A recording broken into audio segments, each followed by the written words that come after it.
게시판 종목도 오늘 휴메딕스 먼저 좀 점검 도와드릴게요. 5909님께서 올려주신 종목인데요. 매수가가 조금 높습니다. 87,000원에 진입이 되셨고요. 비중이 지금 더 많이 실으셨는지 모르겠어요. 70% 들고 있다고 남겨주셨는데 좀 너무 답답하다고 저한테 좀 꼭 좀 도와달라고 글을 남겨주셨습니다. 사흘째 지금 조정이 많이 나오고 있고 이미 매수가 대비해서 지금 손실이 굉장히 크신 상태시거든요.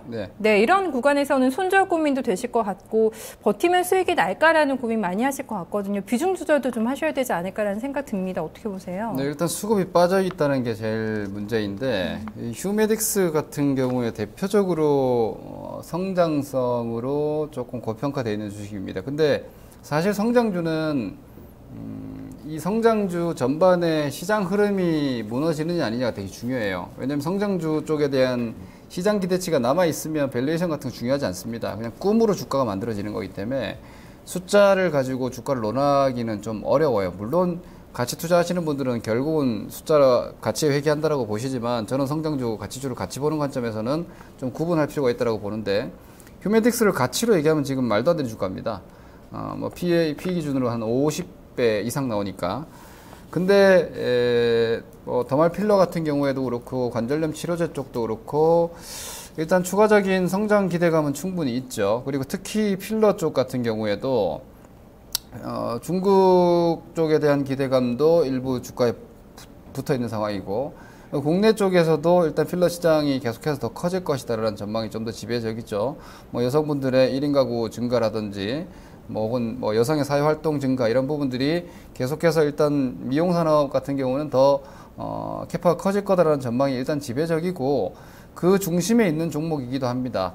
다만 이제 메디톡스랑 연동된다라는 측면에서 보면은요, 대장은 메디톡스였고 휴메딕스 같은 경우에는 프리미엄이 붙어서 상장돼 있기 때문에 밸류는 조금 더 비싸죠. 메디톡스 주가를 잠깐 보실 수밖에 없습니다. 휴메딕스를 보시면서 메디톡스를 신경 안 쓰시면 안 되니까 메디톡스가 지금 보시면은 바이오주 중에서는 그나마 제일 잘 버티는 주식 중에 하나입니다. 보시면 아직 추세 채널 안 깨졌죠. 그리고 기관 수급도 메디톡스는 아직 빠져나가지 않았습니다. 그러면 휴메딕스 같은 경우에도 어차피 같은 바운더리에서 노는 주식이기 때문에 이 주식 같은 경우에도 기술적으로도 이런 라인을 아직까지는 살아 있습니다. 그러면 현재 바이오 제약 같은 경우 좀 독특한 구조를 가지고 있는데 6월 달에 바이오 제약주 같은 경우는 고점 대비해서 60% 50% 빠진 주식들이 이미 나와 버렸어요. 그러니까 주식이 올라가다 꺾였을 때 시간을 길게 가지고 떨어질 수 있는 폭을 한 달 안에 커버를 해버린 주식들이 많기 때문에 바이오 제약주들이 못 가긴 합니다. 그러니까 바이오 제약에 대해서는 기대감을 크게 가질 필요는 없지만 그렇다고 아주 걱정할 필요는 아직은 저는 없다고 보기 때문에 이 주식 같은 경우는 한 7만원대 초반에서 9만원 정도까지의 박스를 당분간 좀 그릴 것으로 보이고요. 다만 수급이 언제 살아나느냐가 제일 중요할 것 같아요. 기관 외국인들이 움직여줬던 주식이기 때문에 그쪽 움직임이 약하면요, 개인들이 끌어올리는 힘은 없는 종목입니다. 그렇기 때문에 매수가 자체가 조금 높게 매수했다라고 보면 기관 외국인 수급이 잡히지 않고 거래량이 한 50만 주 이상 터지지 않으면 일단 9만원 돌파도 쉽지 않다라고 보시고 반등권역에서 리스크 관리를 하시면서 기관 수급 들어오는지 그리고 거래량이 50만 주대 넘어간다 이렇게 되면은 9만원 이상을 보시는 거고요. 그렇지 않다라면은 계속 고가 노름하는 겁니다. 위쪽에서 가냐 못 가냐 가냐 못 가냐 하면서 박스권만 유지할 것이고 그렇다면은 시장자의 매수가는 박스권 상단에 가깝기 때문에 피곤한 보유가 될 수밖에 없겠죠. 메디톡스가 다시 일단 먼저 가줘야 되고요. 이런 기준으로 일단은 반등을 기다리셔서 물량을 줄이시거나 혹은 본전선에서 매도하셨다가 9만원 차라리 이상해서 9만원 손절 잡고 다시 보시는 게 낫지 싶습니다. 네, 수급도 막혀있고 좀 거래도 요즘에 좀 많이 안 나와서 10만 주도 채 안 나오는 날이 많아서 상당히 좀 답답하실 것 같은데요. 좀 반등 기다려 보셨다가 꼭 좀 원하는 가격대에서 좀 정리하고 나오셨으면 좋겠습니다. 5909님 힘내셨으면 좋겠고요. 이어서 한스 바이오메드 한번 보겠습니다. 7898님께서 고민하고 계신 종목이고요. 매수가 22,700원입니다. 30%인데 향후에 좀 전망이 궁금하다고 하십니다.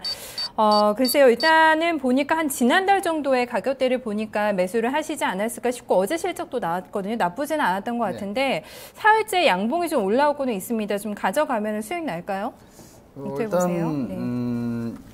이 한스바이오메드가 하고 있는 사업 자체가 뼈 이식제 같은 경우에는 뭐 전망은 좋습니다. 지금 사실 우리나라에서 지금 최근에 시장에서 성장주로 부각됐던 바이오 헬스케어 관련 주식들 내용은 되게 좋아요. 앞으로 충분히 성장 가능성을 가지고 있는 산업인데, 근데 중요한 거는 밸류에이션이 좀 많이 붙어 있어요.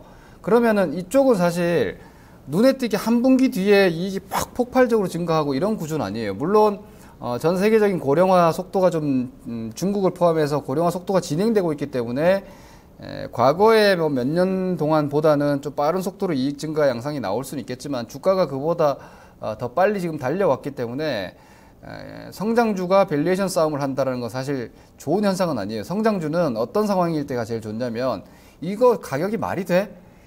이런 얘기를 할 수 있을 때가 오히려 더 많이 올라가요. 그러니까 주식이 올라가고 있는데도 좀 어이없게 올라갈 때가 좋은 구간이고, 지금처럼 박스 타면서 이게 비싸냐 안 비싸냐 막 이렇게 논쟁할 때는 이미 한풀 꺾였다고 보실 수 있기 때문에 위쪽에서 지금 고가권 매물 2번 쌓아놓고 왔죠. 이 자리가 딱 한미약품 고점 나온 자리하고 똑같습니다. 그럼 한스바이오메드는 어떻게 보셔야 되냐면 자력이 없다라고 보셔야 됩니다. 즉 이 한스바이오 자생적인 주가 에너지가 거의 없다는 얘기입니다. 바이오 헬스케어, 제약 바이오 이쪽 섹터의 움직임에 전적으로 수동적으로 움직이는 주식이라고 보셔야 되기 때문에 한스바이오메드가 올라가려면은 한미 사이언스가 올라가야 되고 코롱 생명과학이 올라가야 되고 메디톡스가 올라가야 됩니다.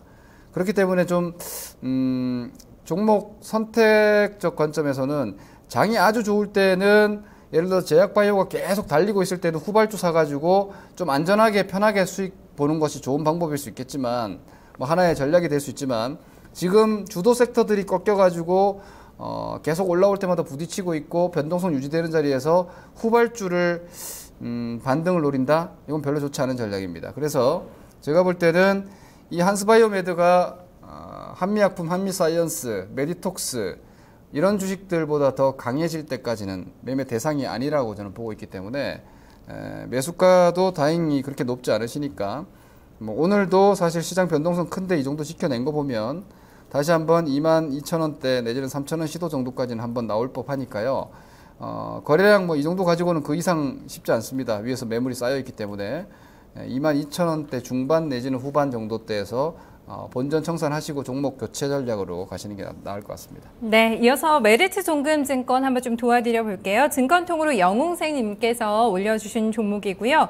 5,800원에 매수를 했습니다. 역시 좀 비중이 많으셔서 좀 마음이 무겁지 않을까 하는데요. 60%나 지금 포트에 실어 놓고 있습니다.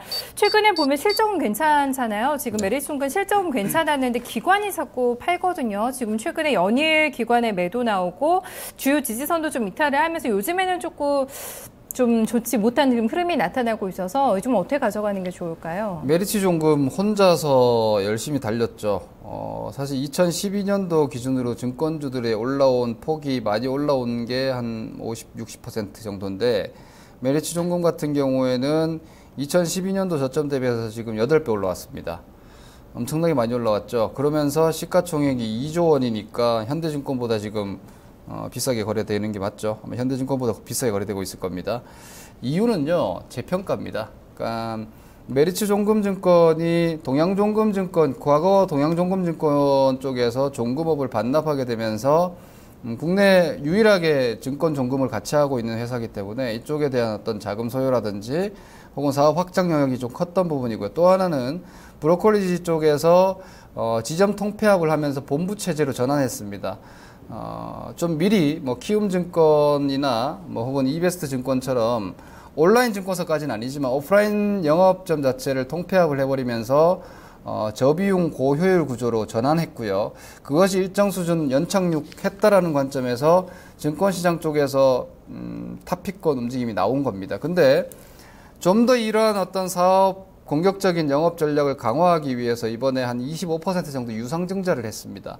이 유상증자에 대한 영향으로 주가가 좀 밀리고 있는데 제가 볼 때는 사업 역량을 좀 더 더 공격적인 경영 전략으로 가기 위한 뭐 돈이 부족해서 하는 증자는 아니기 때문에 좀 더 공격적인 전략으로 가기 위한 건데 뭐 증자하게 되면은요 단기적으로 주가 왔다 갔다 하면서 다시 한번 뭐 7,000원 근처 시도 같은 건 나올 수 있겠지만 이제 본 게임은 끝났지 않나 싶습니다. 주가가 이렇게 8배 나온 상태에서 위쪽에서 거래량 터졌고 그리고 이 위에서 증자가 나왔다라면은 월봉 기준으로 휴식기에 들어가는 게 아닌가.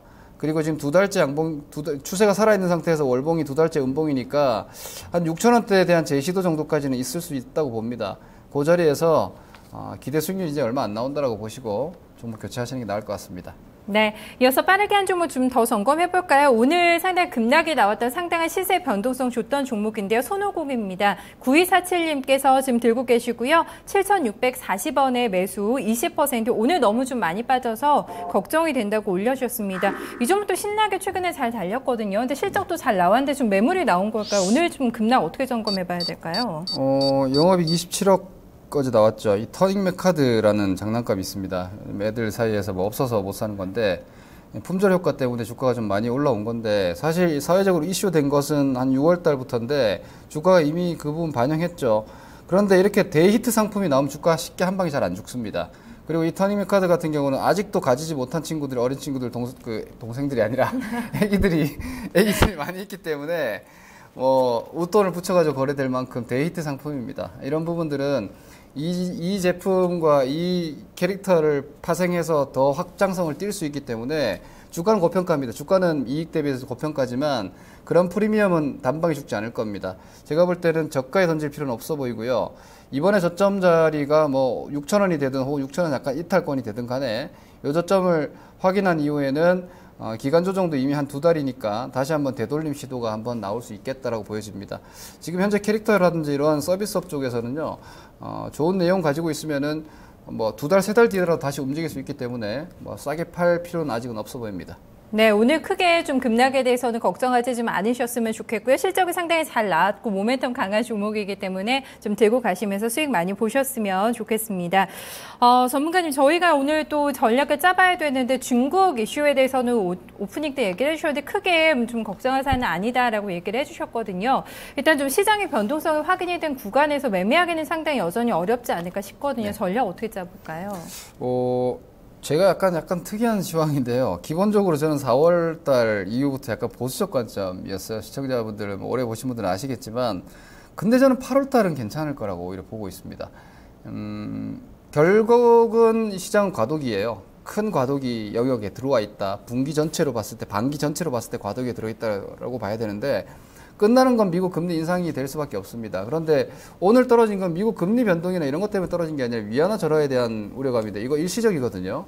아직까지는 추가적으로 연속 인하가 된 것도 아니고 그리고 중국 정부 당국에서도 추가적으로 빠르게 위안화 절하를 하지 않을 거라고 이미 밝혔기 때문에 미국도 큰 충격 없지 않을까. 그러면 오히려 8월 달 저점 가능성, 오늘이 저점일 수도 있다라고 저는 보고 있습니다. 그런 관점에서 오히려 9월 이후에 미국 금리 변동 우려감 이런 부분들은 여전히 남아있기 때문에 8월을 저는 기술 반등권이라고 보고 있어요. 그 기술 반등을 이용해서 물린 주식들 정리한다라고 생각하시고 현금을 오히려 유지하셨던 분들은 뭐 지금 오히려 저가 거래되고 있는 주식들도 많고 성장주들 조정 많이 나와 있으니까 단기 변동성 매매 좀 더 하셔도 되지 않을까라고 보기 때문에 오늘의 하락 너무 확대 해석하실 필요는 없지 않을까라고 보고 있습니다.